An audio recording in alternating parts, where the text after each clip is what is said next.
to your neighbor and make sure that you know each other's names. Hey, Mark.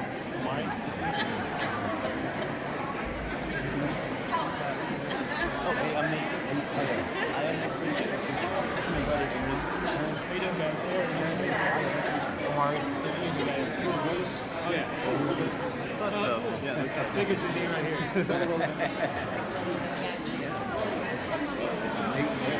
Yeah. Where are you guys out of? Durham.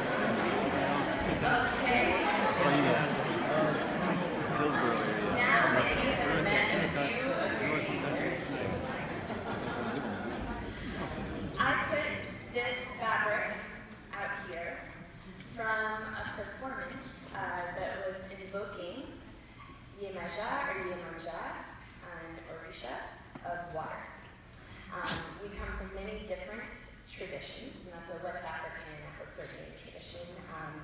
And this is from a mentor, Dr. or Baba Chuck Davis. And so I put this out here to thank all of our elders who have led us forward as we gather together to link correlates of environment, health, racial, and economic justice as we link here together today. And I'm wondering now if you could turn to your neighbor and let them know one person, it could be an elder or a contemporary, who inspires you to be here tonight. They could have passed on to the next round, or they could be here with us. If you could name one person that inspires you to be here tonight.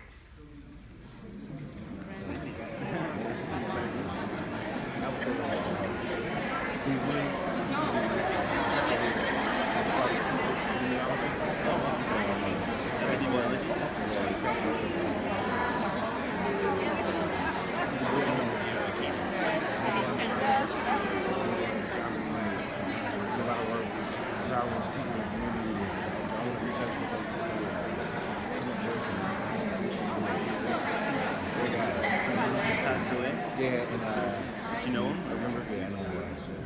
We could keep on naming and naming and naming for many of us, and so I hope that those people will be a welcome presence. In some of our few remaining empty chairs tonight, we invite all those people who have inspired you to be here with us. Yes. Welcome. And I have the great pleasure of introducing Reverend Dr. Rodney Sadler, who's our opening speaker.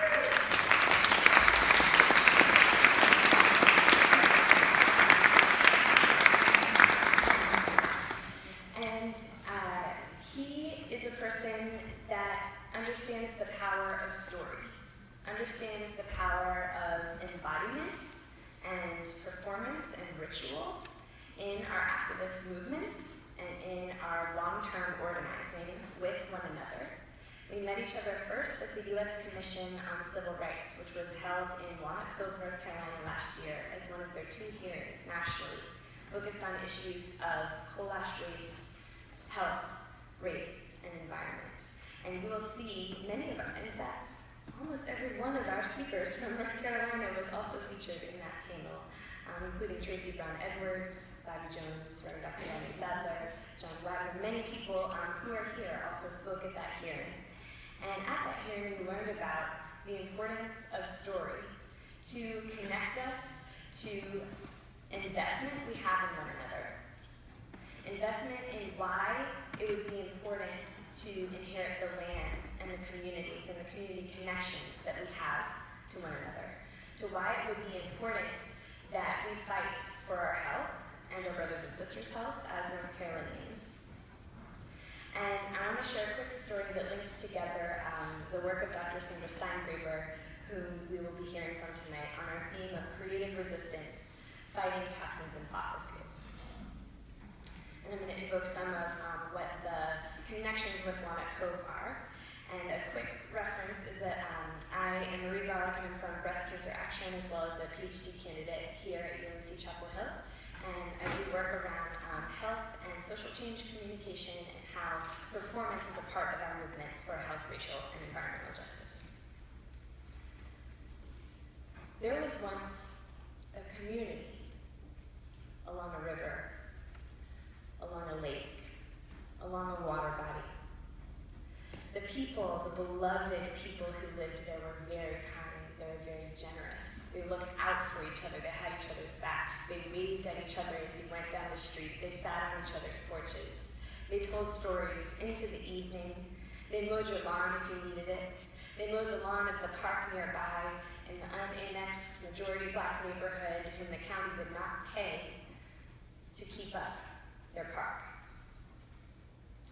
These residents of unannexed neighborhoods, these residents of places in which people value one another's presence as neighborhoods, these residents of 150 years of contiguous land ownership, as in the Rogers Road community right down the road, of contiguous black land ownership, which is such a feat in the South. These communities, these residents, began noticing increasing numbers of people that were caught in the river and the lake's swift current. And they were struggling, and they were struggling, and they were struggling, and some of them were gasping for air, and some of them had neurological issues of health, some of them had cardiovascular issues of health, some of them had respiratory issues of health, some of them had cancers at young ages. And some of those people struggling in the river and the lake's swift current began to drown. And so our communities began to devise ever more elaborate technologies to resuscitate those drowning people after we found them gasping for air. And so preoccupied were we as community members with rescuing and treating, rescuing and treating, rescuing and treating, rescuing and treating, that we never thought to look upstream in those rivers, in those lakes, where fossil fuel industries, where toxic pollution, we're contaminating our water, we're contaminating our air, we're contaminating our soil. We never thought to look upstream to see who was pushing those beloved community members in. We never thought to look upstream to see who was pushing them in. So if you could turn now to your neighbor and name one force that you know is pushing our beloved people in to the current in which they're struggling, and in which some are gasping for air, and in which some are drowning. If you could turn to your neighbor and name one force that you know is doing that pushing.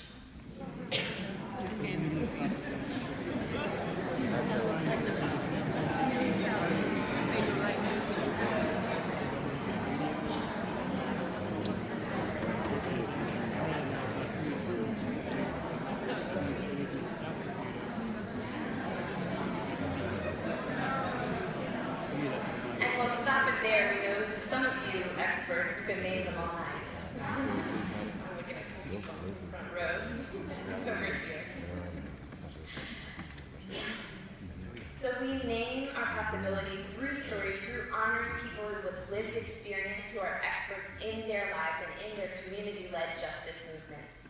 We name their power alongside our honesty in naming the power of who we know is pushing the people in, and we join those forces together, not only the deficits, but the assets. And Reverend Dr. Rodney Sadler has lived his entire life, his career as a professor of biblical studies at Union Presbyterian Seminary, doing that work with the NAACP as the health chair for the entire state. Raise your hand if you've been to an HKMJ on normal days. Excellent, and bring more neighbors next time. You may have seen Reverend Dr. Rodney Sadler speak there and many of his colleagues. And in this movement, what Reverend Dr. Barber says is that we are moving through prophetic grief, prophetic mourning. So as you call in those people who've inspired you to be here today, as you call in the forces you know that are pushing the people in, may we move through this prophetic grief and prophetic mourning that calls us to action, that calls us to see the artfulness in our movements and in our movements for creative resistance. And may we welcome Reverend Dr. Rodney Sadler, the health chair of the NAACP, who is also co-director of the Office of Black Church Studies at the Duke Divinity School in Durham, an associate minister, and the co-chair with Joe Siegel of the Justice Action Mobilization Network in Charlotte, North Carolina. Thank you for your time.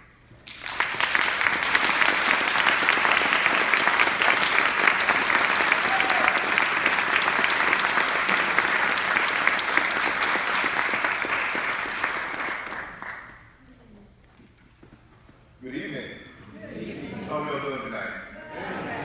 Good. I just want to start by saying I have to disagree with Marie.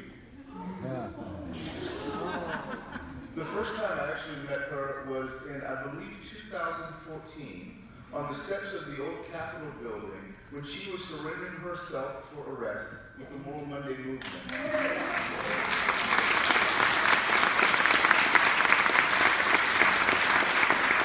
As we say, thank you, we love you. Amen. We have come here tonight to save our planet. We've come here tonight because we have realized the threat that is represented to this world and to its people, and we know that we need to change. We have come here tonight to ponder strategies, foster movements, realign thought so that we can mobilize people in world-saving work. We have come here tonight to listen to Sandra explain to us the nature of the climate emergency and how we can find a way to fix our broken world so that our children and their children can have a future. But before I begin tonight, there is something that I must confess to you. I don't want to save this world. This world is not worthy of the effort. Replete with racism, colonialism, poverty, war, rampant inequality, energy scarcity, pollution, it is ripe for destruction. Governed by a rapacious expression of capitalism, the myth of scarcity of energy and other resources, the necessity of having those who languish at the bottom serve the interests of the privileged at the top, this is a world in need of judgment. We cannot just save this world without noticing it is wholly and completely flawed. The byproduct of an economic paradigm that has devalued people and the planet in order to maximize profit. I don't want to save this world.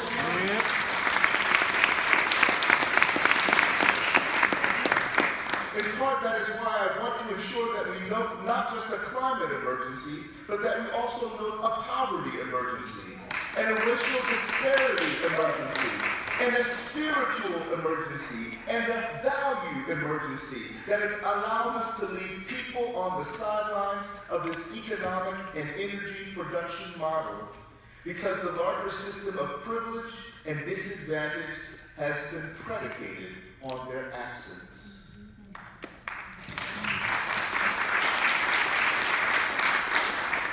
I've seen this danger in the climate movement. Good friends in the climate movement who wish to divorce conversations about climate from conversations about poverty and race and jobs and justice because they do not want to be distracted by trivial concerns when so much is at stake. But what they fail to realize is that poverty and racial disparity have been emergencies that have persisted and that daily claim casualties, undermine stability, threaten communities, foster conflict, and destroy lives. I want to proclaim the poverty emergency and set it on par with the climate emergency and remind us of the suffering of many whom we have seen, but not seen. Privilege has blinded many from the ever-present crises on which so many others subsist. Actually, let me be so bold as to say that it is a fundamentally racist and classist proposition that we can fix the climate without fixing the environments in which many black and brown and indigenous people live.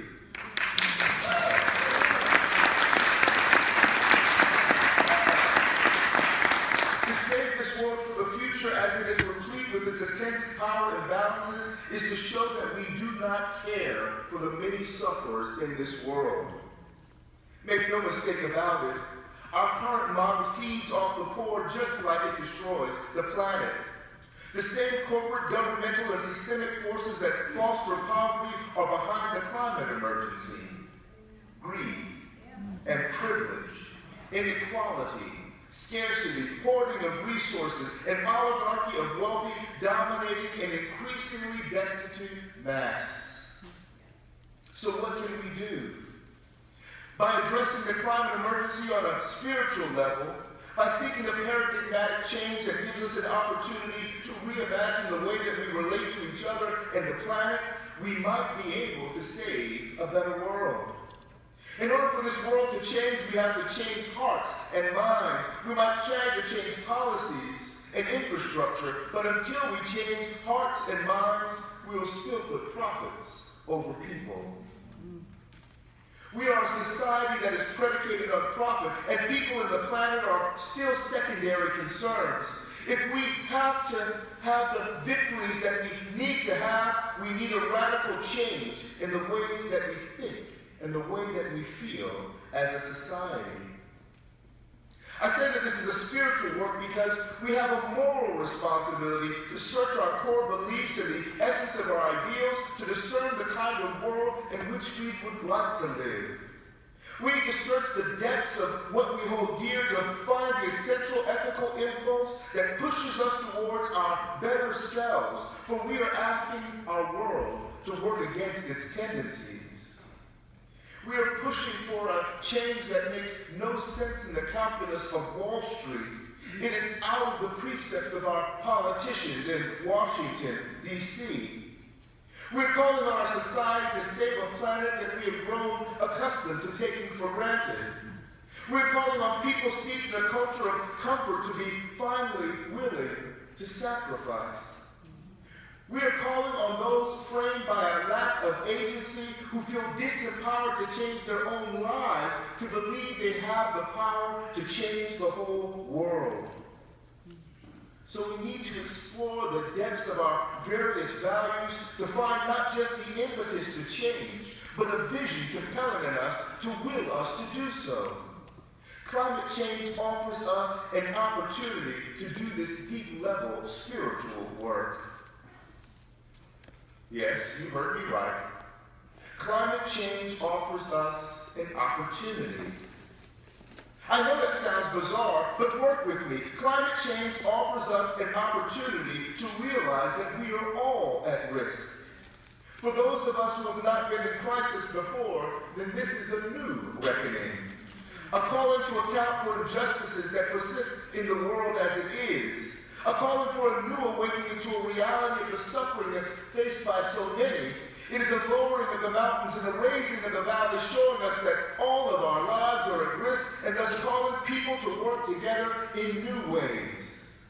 So I say it is time that we look at this climate emergency as a climate opportunity, an opportunity to reimagine our current corrupted capitalistic system and put in place a system that is more just. Yes.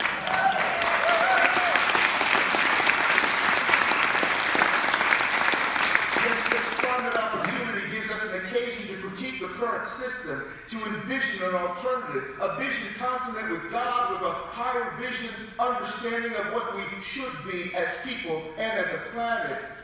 It is only when we can realize a higher vision that we can enact change.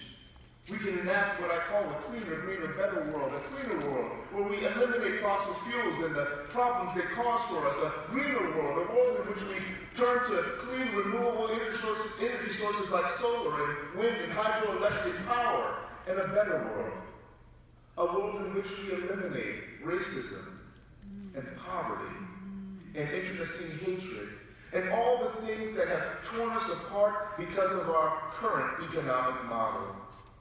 Addressing the climate emergency gives us an opportunity to foster targeted shifts that lift those who've been left at the margins and empower them to participate in a new economy on stable footing. I hope that we can begin to make this kind of new shift by forming a truly inclusive climate movement. You know what I mean?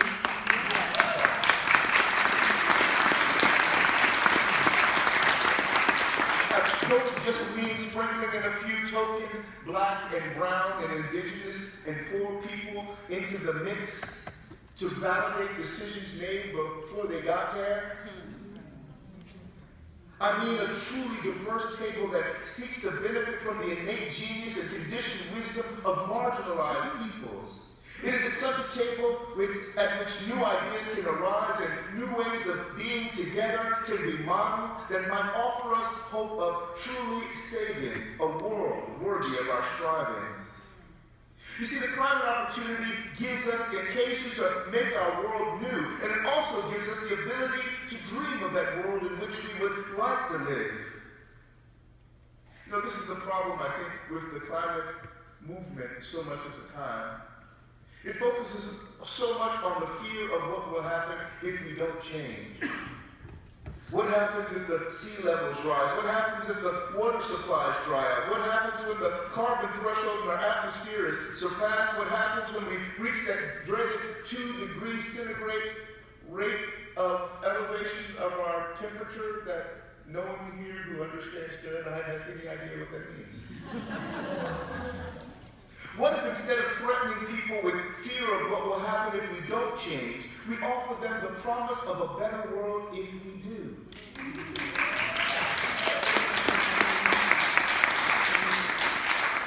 I want you just to imagine with me for a moment a world in which we have clean, renewable energy sources, in which we bring people who've been left in poverty and give them opportunities to work, in which we have a new way of thinking about people and the planet where everyone is valued and everyone's rights are respected and every person is protected. Imagine a world in which we shift the way that we think not just about energy, but about ownership and about those things that make for a better world. We can have a better world. This world is possible. This dream of a world worthy of our efforts is possible, but only if we are willing to make it so. You see, we have the power to change the world.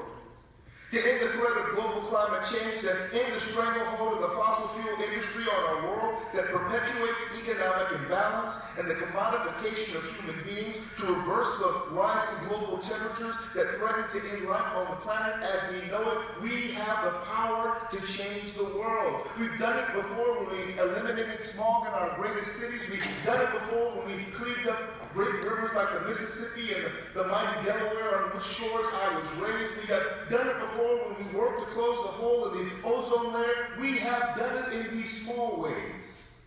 If we're empowered by those victories, we can do it again today, too. We have the power to change the world, to put an end to humanity's inhumanity and ghettos unfit for any mother's child and homeless shelters to house our sisters and brothers and prisons to profit from the suffering of the poor. We have the power to change the world, and all it will take for us to do so is for us to choose to do so. It is a matter of changing hearts and changing minds and changing choices and changing actions to change the world. It is a matter of will. If we choose to make it so, if we as a people choose to make it so, if we as a nation choose to make it so, it will be so. Our common Creator has given us this perfect planet for our survival. And it's up to us to finally be stewards of this great gift. 49 years ago today, Dr. Martin Luther King Jr. was prematurely taken from us. Let me call to mind his words. He said, "Progress never rolls in on wheels of inevitability. It only comes about by the tireless efforts and persistent work of those willing to be co-workers with God. We need to be co-workers with God today to make this change." My great fear as a Christian minister is that on that great getting up morning when we finally get to see God face to face, if you don't believe in God, I understand.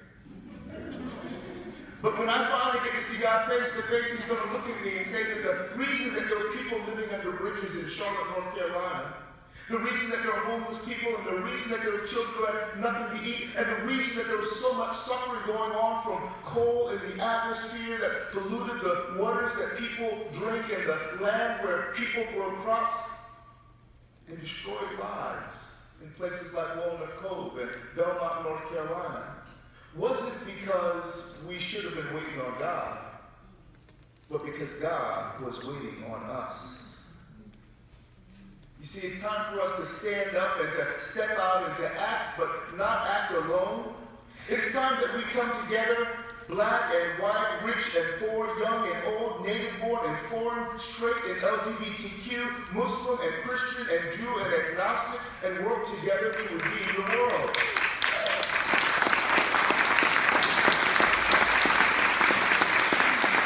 This is a time for us to come together out of our silos, away from our single issues, and to fuse our efforts to achieve a higher, bigger goal than we could ever achieve with any single organization with a single agenda.